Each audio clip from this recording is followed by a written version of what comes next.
But before we start any of that shenanigans, I must remember to do the trivia. I do have this tendency to forget. So let's do this trivia question before I do forget. Hey, there we go. Okay, this one might get the brain cells exercised. And it's this. The question is this. Which Californian singer-songwriter played a character named Irving Stark? I will spell the surname. S-T-A-R-C-K.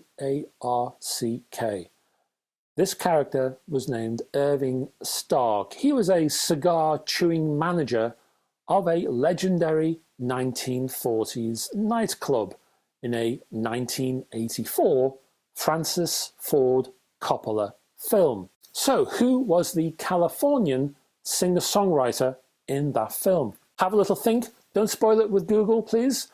Have a little think throughout the video and I will give you an answer at the end.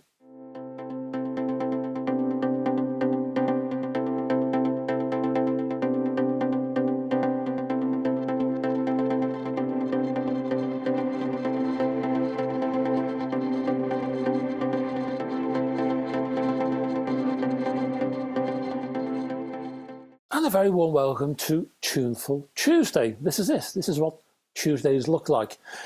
And we're going to be looking at some CD reviews, I reckon. I'd forgotten for a second.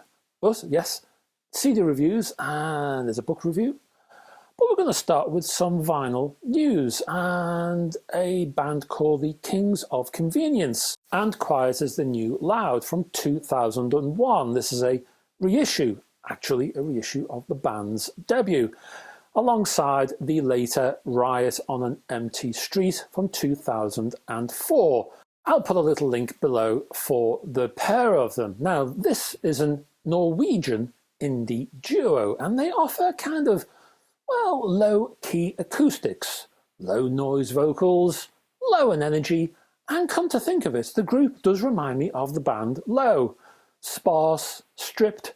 I like the pair of them, performers and albums. Next up, an album from the label Mute. This one from Daniel Blumberg. It's called The World to Come, and this is an original motion picture soundtrack to The World to Come. Oddly enough, rather avant-garde in direction. The music is slightly unstable, I would say, slightly unnerving even, and has a raw beauty that's really hard to gaze upon. Next off the bells is a pair of rather nice 10-inch albums from the German audiophile outfit Bear Family.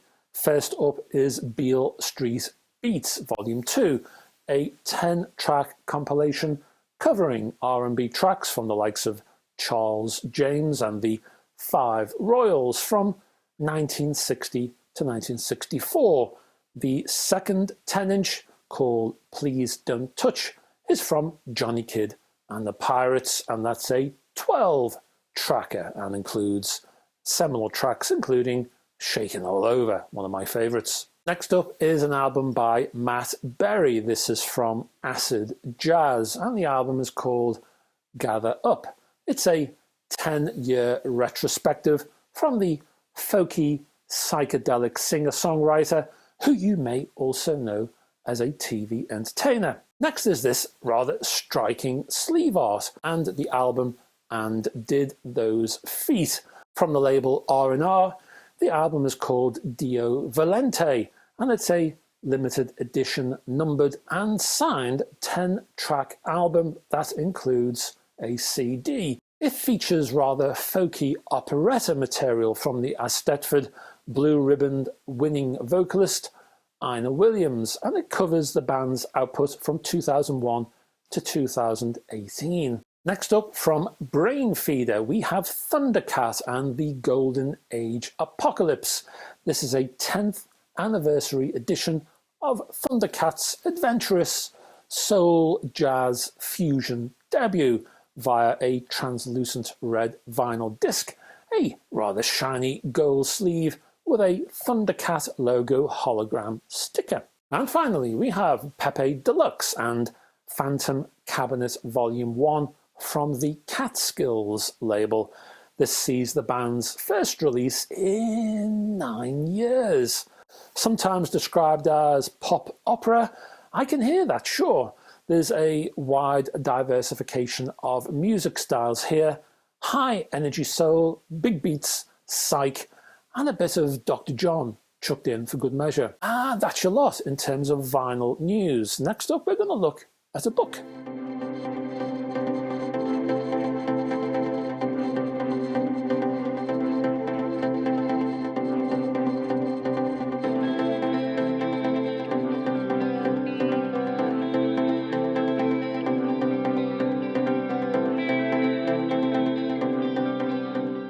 Now, for this book review, and actually when I do the next music magazine, for that one too probably, I'm going to look a little bit at coffee table books, because coffee table books get lots of derision, and sometimes rightly so, but there are good and bad in every genre, and there are good and bad coffee table books. This one ain't bad. It's a book that focuses on Bruce Springsteen, and it's basically called an illustrated biography, and it's from Meredith Oak.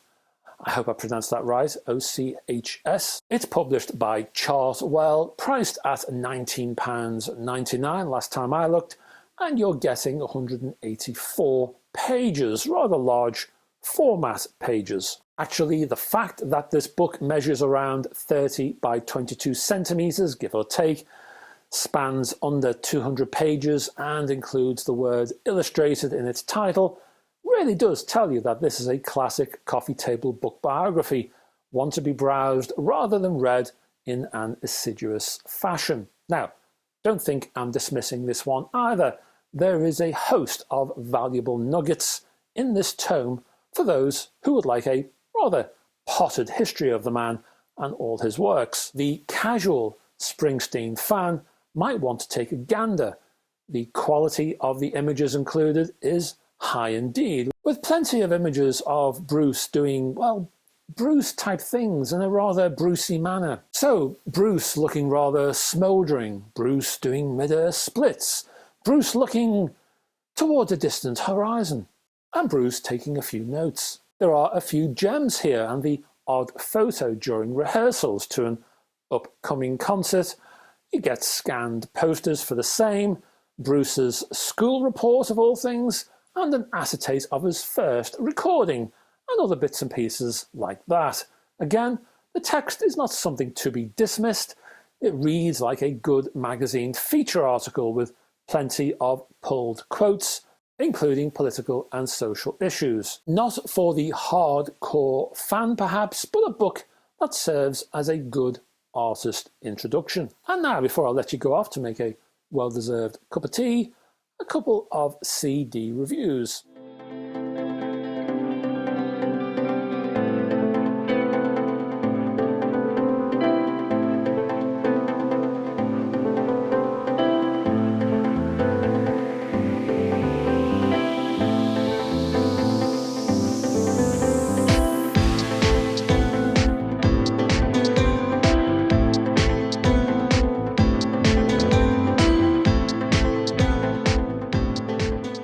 First up, we're looking at the UK specialist audiophile label Repertoire, a grand label it is as well, and we're looking at jazz rock and the band Nucleus.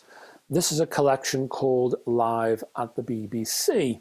Now, this UK jazz rock band was formed in 1969 by the trumpeter Ian Carr. Their debut LP, Elastic Rock, emerged on the legendary Vertigo label 1970 it was, with Chris Spedding on guitar and John Marshall on drums. Unlike other groups of that time and genre, Nucleus retained a heap of jazz within its jazz rock framework and never lent too much towards the rock ethos. Later members would be primarily drawn from the jazz milieu.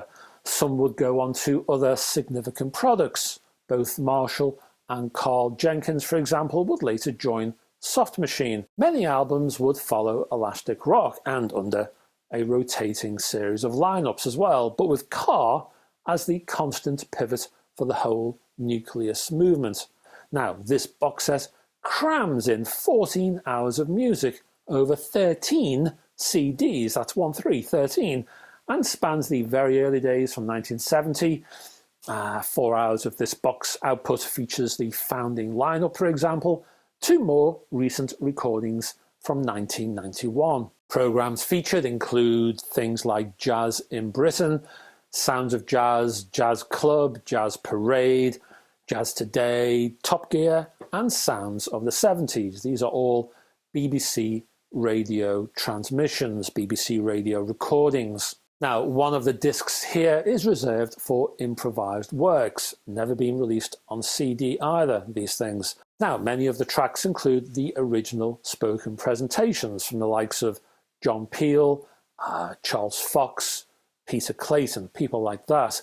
You also get a rather nice 35-page booklet. Well, it's more of a book, really. Packed with essays, you get track listings, the photographs, and concert poster scans, which are also present within the sturdy slipcase. As for the mastering, well, this is a compilation covering numerous programs, time periods, and sources. So the tracks move between silence and hiss, edgy mids to dull presentation, to really nice renditions over a wide soundstage. The mastering quality really spans the works here. But really, in the end, none of that really matters. What does matter is that this music and its broad-based content exists in the first place. It's really nice to have these rarities at all. In all, this is a top quality box set. And our second and final review of this particular video is devoted to the Sex Pistols. This is a box set. It's called the Complete Demos and Outtakes Collection, 1976 to 1977 from UMC. This is a 4 CD, 80 track collection in a pizza style box and features the band's work before the release of the album Nevermind the Bollocks, Here's the Sex Pistols, and includes 8 previously unreleased versions and 30 tracks available for the first time digitally. The included booklet is packed with nostalgic tabloid newspaper snippets. The Pistols and the tabloids were really joined at the hip. One headline I remember says, "Punk group gets £75,000 for doing nothing at all." In fact, the tabloid newspapers produced as much invective spittle as the band's fans during a typical concert. The Pistols themselves entered the studio at the Majestic in London on the 15th of May 1976 with producer Chris Spedding, who we mentioned earlier, as part of the band Nucleus. This is programming for you, hey folks. Then 2 months later, the band toddled over to the Decibel Studios and also Riverside with Dave Goodman on the dials. After that, Lansdowne and Wessex. This set takes you on a guided evolutionary tour of that music. The Manchester Square studio sessions occurred after the band signed with EMI, for example. Eden Studios followed that infamous TV appearance with the unfortunate TV presenter Bill Grundy. You'll also find the Spunk LP bootleg on this set as well, which is arguably a more primitive version of the final album in modified and tweaked form. Now, it's interesting to hear the musical changes in direction and the experiments.